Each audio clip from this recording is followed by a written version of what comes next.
Hello, everyone. This is Mr. Informal back with a new Mr. Informal podcast.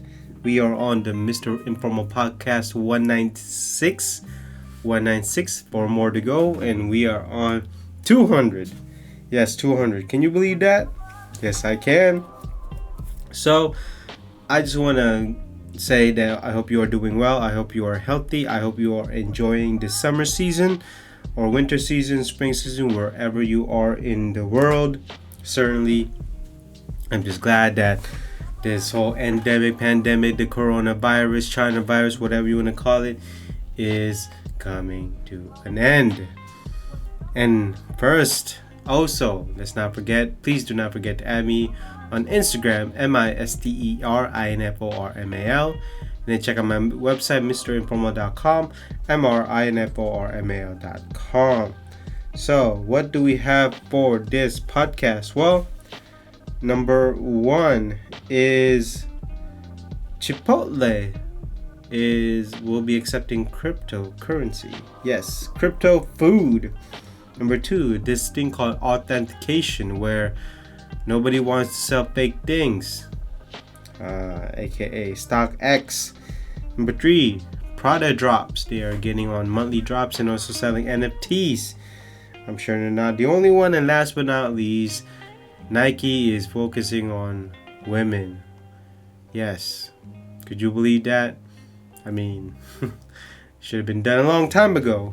But in any case, they want to focus on women because they feel like they are dropping the ball. So, those are the 4 topics for this Mr. Informal Podcast 196. And so, let's go ahead and start the podcast. On to the first topic, article from hypebeast.com titled Chipotle begins accepting cryptocurrency payment in the US. Chipotle is reportedly now accepting cryptocurrency payments at its US location. The new venture is in partnership with digital payments platform Flexa, Bitcoin, certainly, and Ethereum, and also the payment system will be backed by Flexa. Basically, Flexa supports 90-day cryptocurrency. For purchases, customers must use a Flexa-enabled wallet app like Gemini or Spedin or SPEDN. Additionally, the fast casual chain is offering 10% to customers who use cryptocurrency for their next purchase. Wow.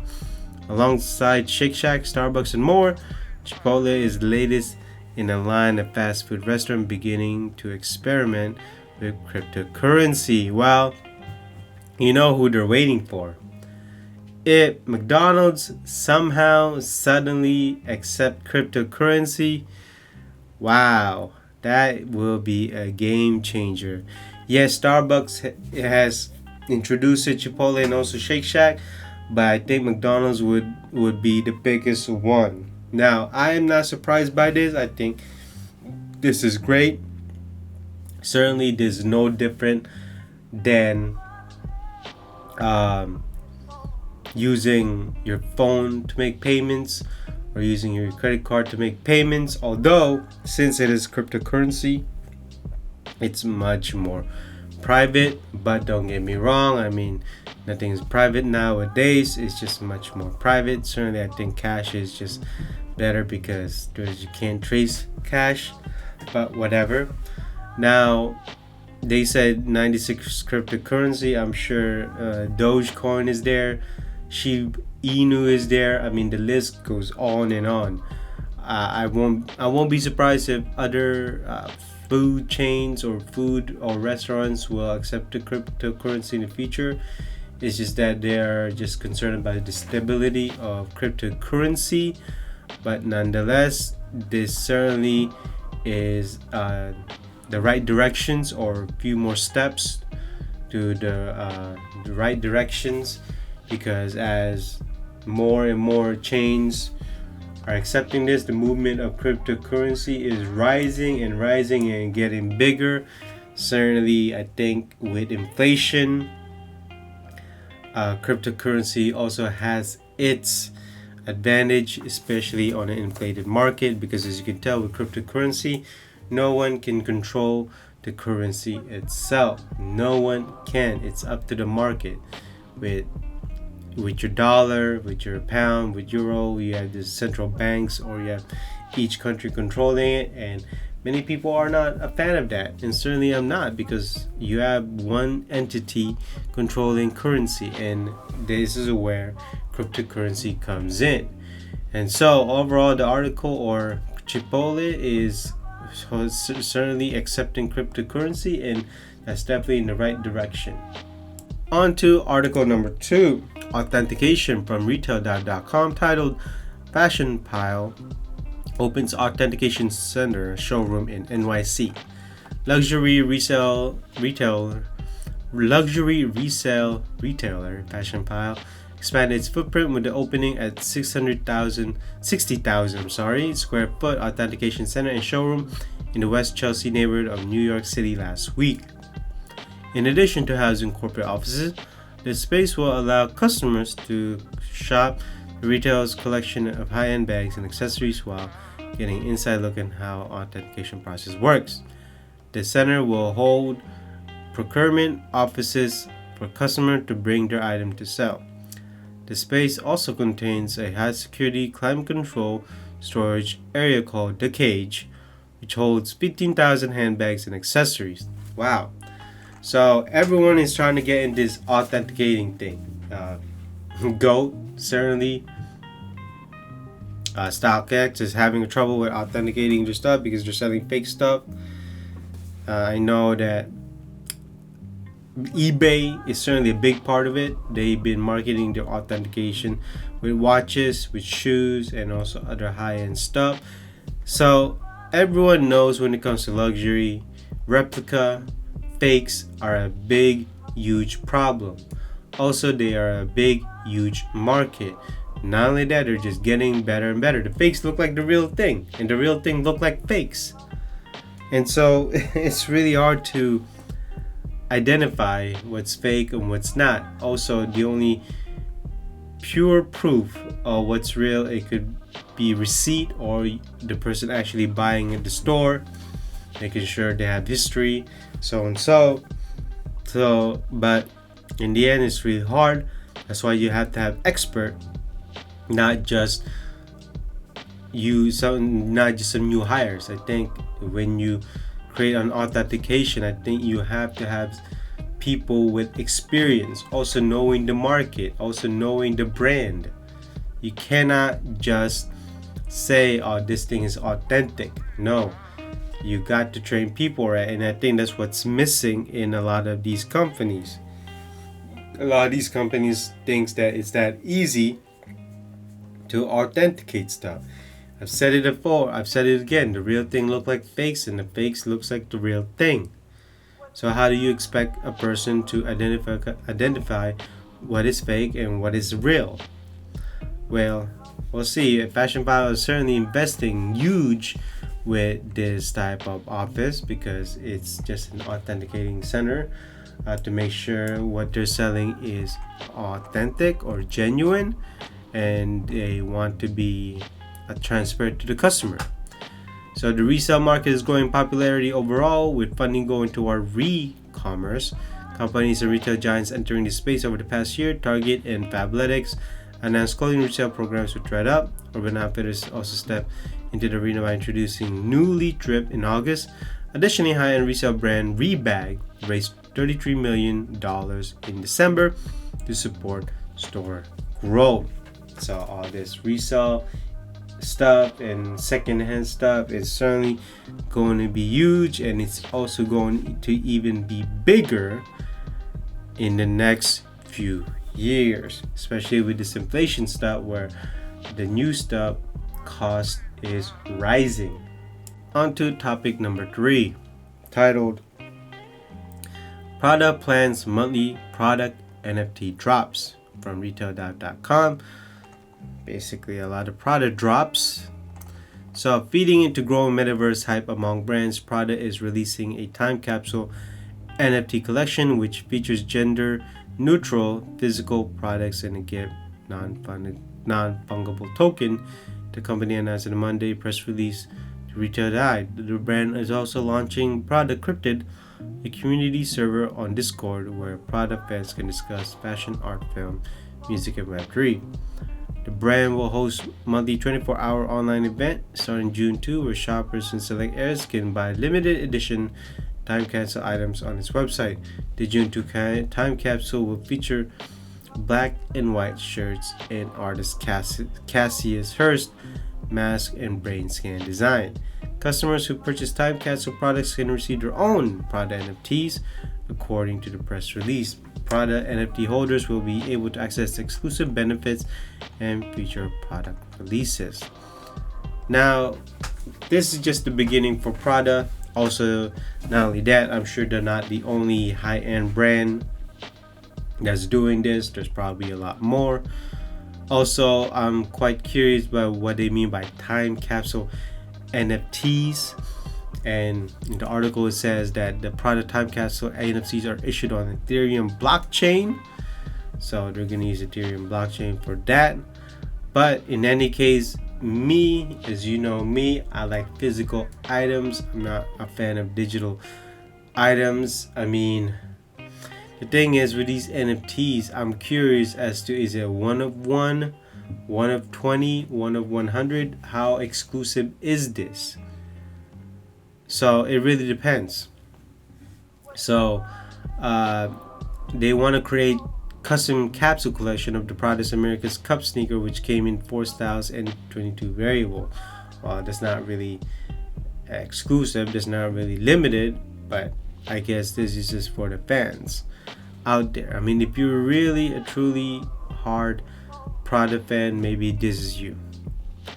But I'm just really confused as to what NFT will do to fashion. I mean, I think they're just better off creating a metaverse, not an NFT.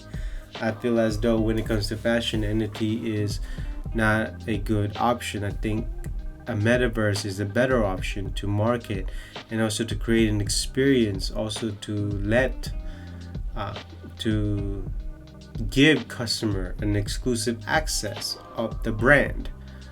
But in terms of, products, I don't really know. Maybe if you are an NFT holder, maybe you should get a discount for Prada stuff.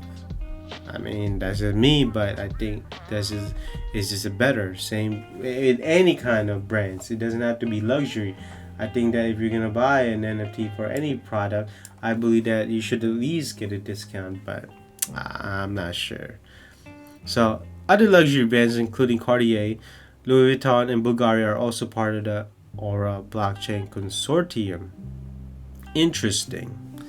So a lot of these brands are taking Aura blockchain consortium, which is quite concerning to me, because if that's the case, it's only one type of blockchain. I'm very concerned, because if that's the case, then that one blockchain could easily be hacked, could easily be accessed. So anything goes in the NFT world. NFT is basically anything goes. I believe that they're just better off with the metaverse. So we'll see how this goes. I think this is just in the beginning of stages, or basically early phase of this product drops. Hopefully it will be successful, because I am curious as to what type of products these luxury brands will produce and also showcase.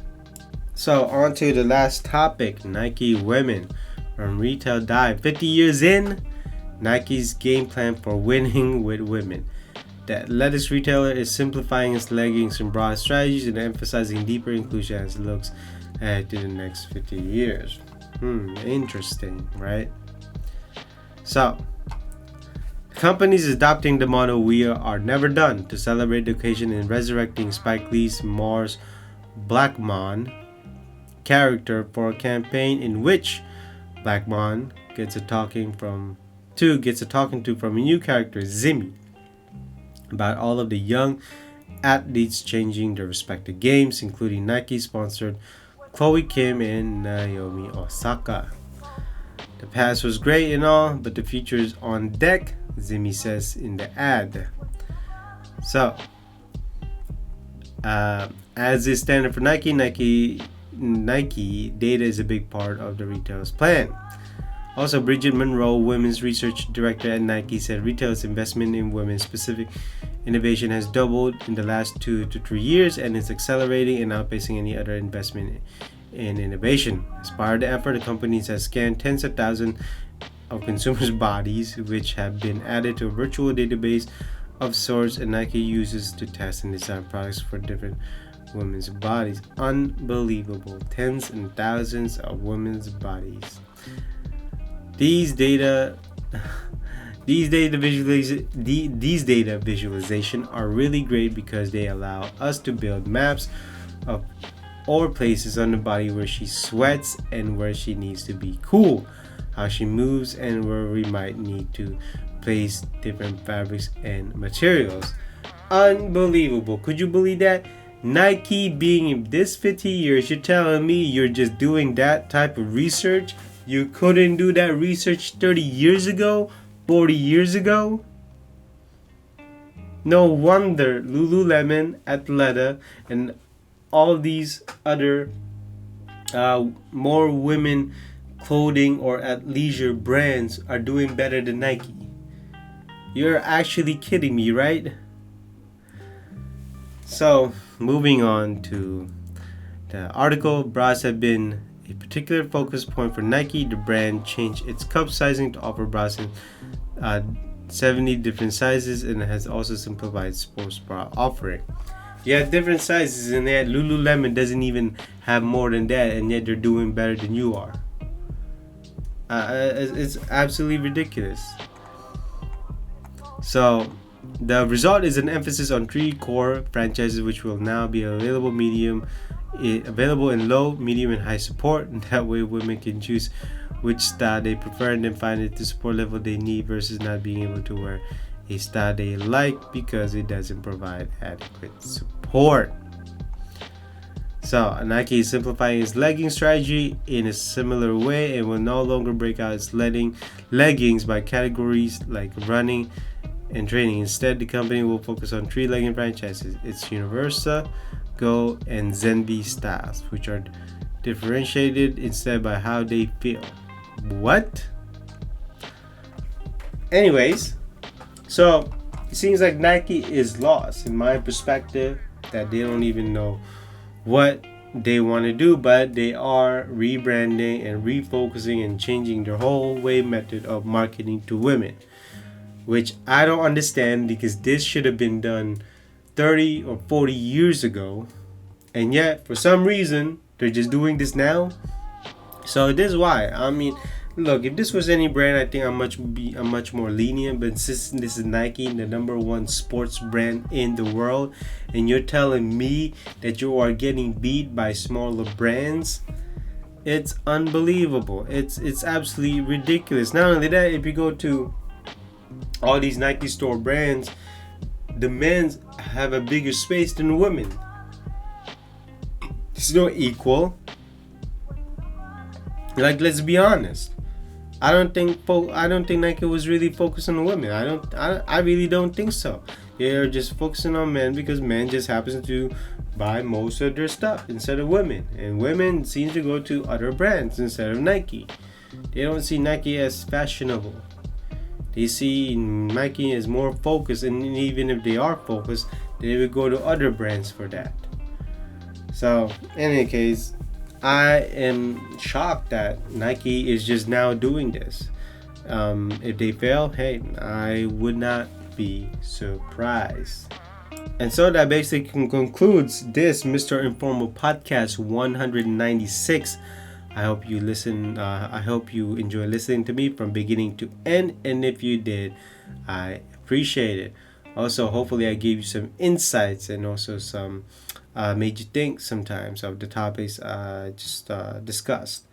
And please do not forget to add me on Instagram, MisterInformal, and then check out my website, mrinformal.com, mrinformal.com. And so this is the Mr. Informal Podcast 196. I hope you enjoy your day, night, or afternoon. I will see you in the next podcast. Bye-bye.